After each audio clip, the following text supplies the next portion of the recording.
Blustering winds and pelting rains didn't keep hundreds of demonstrators from sounding off in a key free speech case before the nation's highest court. Today, the justices heard a dispute over a California law that requires most pro-life crisis pregnancy centers to provide information to clients about where they can find low or no-cost abortions. Several of the centers sued, arguing their free speech rights are infringed by being forced to support a message antithetical to their core mission. Justice Ginsburg asked the plaintiff's lawyer why this shouldn't equate to the idea of informed consent. Quote, so that the patient will know what are the array of services available to her.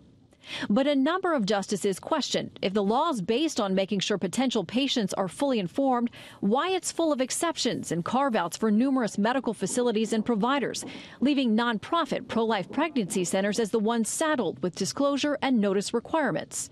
Citing a statistic that 98.5% of the clinics subject to the law are pro-life facilities, Justice Alito concluded, quote, when you put all this together, you get a very suspicious pattern. Much of the court's discussion centered on the law's requirements that many pro-life pregnancy centers would be forced to include a lengthy disclaimer about what services they do and don't offer, often in multiple languages, in ads they run from billboards to websites.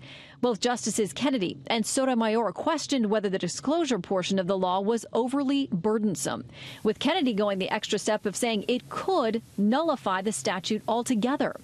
Post-argument, both sides said they're optimistic about winning over at least 5 of the justices. California made the case that these fake women's health centers cannot operate without being dependent on lies and deception to get women through their doors. It's one thing for government to ban speech.